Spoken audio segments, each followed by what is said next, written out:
Mari kita atur seperti ini dulu. Dengan tangan Xiao Yu di atas lututnya, dia sedikit bersandar, dan kelinci putih itu bergoyang, penuh keingintahuan. Bahkan mata kelinci yang tidak bersalah itu penuh dengan kenangan. Seolah-olah Xiao Yu mengenal Xiao Guai sejak ratusan juta tahun yang lalu. Kakak Yue Kong, kapan dia akan bangun? Yao Yu berpikir sejenak. Dia menyerap jaring Tian Luo. Meskipun hanya ada satu untai, tetapi keajaiban surgawi yang terkandung di dalamnya juga sangat luas. Aku tidak yakin, tapi itu harus bangun sebelum Qilinzi, dan itu harus segera. Bagaimanapun, Xiao Guai telah kembali ke kekuatan evolusioner sebelumnya dari kemunduran. Xiao Yu mengangguk sedikit, lalu dengan sungguh-sungguh mengangguk. Kalau begitu aku akan berada di sini untuk menjaga. Ketika Xiao Guai bangun untuk pertama kalinya, aku akan melihatnya. Terserah kamu. Apa yang dipikirkan Yao Yue Kong? Daun emas bergetar dari lengan bajunya. Itu adalah daun pohon besar di cabang yang diberikan Chang Jingtian padanya. Xiao Guai pasti akan lapar ketika dia bangun. Mungkin dia akan lapar ketika dia setengah tidur. Kamu ingat untuk memberinya makan. Namun, sebelum pembicaraan kosong Yao Yu selesai, dia melihat bahwa Xiao Yu sudah duduk di samping dengan patuh, memegang daun di kedua tangan kecilnya, dan sedikit demi sedikit menjejali mulutnya. Saya pikir ini diberikan kepada saya oleh saudara Yue Kong. Yao Yue Kong menepuk keningnya dengan gegabah, lupa bahwa para suster ini semuanya vegetarian. Tidak, Xiao Guai jauh lebih pemilih daripada Xiao Yu. Bagaimanapun, Xiao Guai benar-benar dapat menggunakan pisau ajaib sebagai tusuk gigi. Ini juga untukmu. Tidak cukup makanan untukku. Kami bisa yakin jika kamu tetap di sini. Xiao Yu sedang memegang dahan besar itu, duduk begitu saja di sebelah anak kecil yang terbungkus itu, dengan cerdik mengangguk untuk menunjukkan bahwa dia ada di sini, jadi jangan khawatir. Setelah pengaturan Xiao Guai dibuat, Qin Yichen dan yang lainnya juga akan pergi, karena Bai Guanxing telah kembali. Tepat sebelum pergi, Yao Yue Kong memikirkan sesuatu dan menepuk bahu Qin Yichen sambil tersenyum. Kamu mengatakan bahwa setelah Xiao Guai bangun dan berteriak-teriak untuk memakan pedang sihir dan besi, siapa yang harus aku bantu? Qin Yichen menggigil. Saudara Yue Kong, kita adalah saudara. Sebelum pergi, Qin Yichen berbalik dan bertemu dengan wajah bingung Xiao Yu, tetapi mengepalkan tangan merah mudanya lagi, menunjukkan bahwa dia akan menjaga penampilan Xiao Guai. Namun, Qin Yichen tersenyum kosong. Saya tidak bermaksud membiarkan Anda merawat anak kecil itu dengan baik. Dia hanya ingin bertanya, setelah pria kecil yang menyerap Tian Luo Zinet bangun, bisakah dia benar-benar tidak bisa melawannya? Tanda seru. Lebih baik bertanya pada saudara pengamat bintang yang berbakat.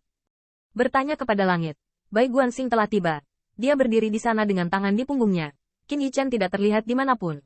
Tetapi Ke Tiangxuan bergegas karena takut diabaikan. Tuan Bai, cederamu sudah sembuh? Ke Yuheng bertanya dengan prihatin. Sedangkan Bai Guanxing mengangkat tangannya untuk membuktikan dengan perbuatannya. Segera, tatapan Bai Guanxing tertuju pada kaki Yao Yue Kong yang dimutilasi, yang membuat mata putih dan birunya tampak seperti dibunuh. Aku tahu, kamu secara pribadi akan meminta akun ini dikembalikan. Lalu kamu cabut kaki Yuan Tiandi, aku akan memotong tangannya. Yao Yue Kong tersenyum, kakak Mo Bai yang mengenalku. Bai Guanxing menghela nafas dalam-dalam, untungnya, Suster Huaxu telah melihat matahari lagi. Bahkan jika ia harus menjaga klan Huaxu, setidaknya air bunga matahari digunakan untuk menyembuhkan luka-lukanya. Jika tidak, tulang Kaisar Yao Yue Kong akan dihancurkan, dan dia dapat menyembuhkan lukanya dengan banyak cara, tetapi dia tidak dapat mengubah harta itu begitu saja. Bai Guanxing duduk atas undangan Ke Yuheng, tetapi setelah menerima cangkir teh, dia tidak meminumnya. Sebaliknya, dia berkata dengan ekspresi serius, Kaisar Yuan Tian meletakkan semua rumput di dinding. Apa? Tanda seru. Ke Tiangxuan sulit dipercaya. Anak-anak Yuan Tian tidak melampiaskan amarah mereka dengan tembok itu. Ini membuat Qin Yichen merasa sangat luar biasa. Anda tahu, jika orang-orang yang berani bertarung dengan keras, mereka takut akan mati sejak lama. Dapat dikatakan bahwa Kaisar Yuan Tian akan kalah, dan para kaisar itu bertanggung jawab atas kesalahannya. Tidak. Nada suara Bai Guanxing muram. Kaisar Yuan Tian sangat sopan, dan bahkan berjanji kepada mereka bahwa dia akan pergi ke dunia cacing dan mengembalikan Sandera yang diculik oleh Zer. Mendesis. Anak Yuan Tian, cukup seram. Sejujurnya, Ke Tiangxuan sekarang menantikan kemarahan Kaisar Yuan Tian untuk melampiaskan amarahnya kepada para kaisar itu. Tapi siapa sangka, pilihan Kaisar Yuan Tian justru berlawanan dengan harapan mereka. Ini bukan hanya berbahaya, tetapi Kaisar Yuan Tian dapat menahan amarah seperti itu. Sungguh tidak mudah. Anda harus tahu bahwa bahkan Ke Tiangxuan sendiri merasa bahwa jika semua kekuatan besar kaisar berusaha penuh, belum lagi keberanian Raja Pemetik Bintang, selama mereka benar-benar dapat dianggap sebagai musuh, hasilnya tentang pertempuran itu akan sulit untuk dikatakan. Dia bisa berpikir begitu. Jadi di mata Ke Tiangxuan, Kaisar Yuan Tian melampiaskan amarahnya dengan rerumputan dinding itu. Itu harus masuk akal. Tidak ada yang bisa mengatakan apa-apa. Namun meski begitu, Yuan Tiandi masih menahan. Terlebih lagi, ketika ada yang tidak beres, Yuan Tiandi berjanji kepada mereka bahwa dia akan pergi ke dunia serangga dan meminta kembalinya raksasa klan kaisar yang diculik oleh Zer. Hal ini membuat Qin Yichen sulit untuk tenang, terutama permaisuri Zia, yang seharusnya dibuat marah oleh Kaisar Yuan Tian. Tidak. Ini bukan lagi kemarahan, tapi tanggung jawab dan kesalahan. Jaring Tianluo hilang oleh permaisuri Zia. Meskipun itu karena variabel Xiao Guai, kesalahan adalah kesalahan. Tetapi siapapun yang berpikir, Yuan Tiandi bahkan tidak menghukum permaisuri Zia, tetapi juga mengundang rekan sektenya, dan mengguncang mereka kembali, yang bisa menjara dan mencari lebih banyak lagi di klan penenun ilahi. Dalam pertempuran ini, Kaisar Yuan Tian menyatukan hati semua orang. Para kaisar itu tidak memberikan yang terbaik, tetapi mereka mendapat hadiah. Tetapi mereka melakukan hal-hal dengan buruk. Mereka malu, dan Kaisar Yuan Tian tidak pernah menyalahkan masa lalu, dan bahkan membalas rasa malu dengan rasa syukur, yang hanya akan membuat malu.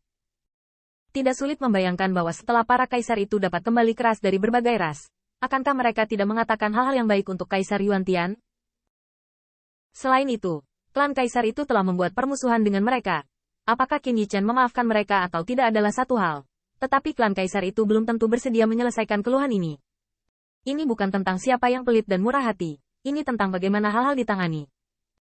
Awalnya, dia memiliki dendam terhadap klan Kaisar Ke, dan bahkan Raja Dewa Zerg memerintahkan penangkapan raksasa klan Kaisar dari semua sisi sebagai rumput dinding. Meskipun tidak ada yang tahu itu adalah ide Qin Yichen. Tetapi itu tidak mempengaruhi berbagai kaisar untuk menghitung akun ini di kepala Qin Yichen. Dan bahkan ketika dia mendapatkan ide, Qin Yichen sudah siap untuk melaksanakannya. Bagaimanapun, pembangkit tenaga listrik kerajaan dari ras Zerg pada saat itu bergerak, menggunakan kekacauan untuk menarik kekacauan ke timur, dan untuk mengajarkan berbagai kekuatan kekaisaran sebagai alasan. Tapi kekacauan telah dipecahkan oleh mereka. Ini adalah fakta yang diketahui semua kaisar.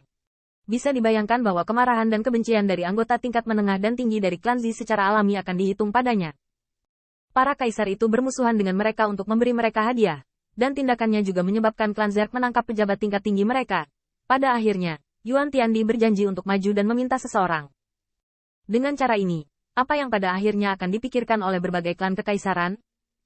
Hanya merasa Kaisar Yuan Tian murah hati, dan mereka telah menjadi penjahat, anti pencuri yang tidak menghormati kekuatan surga,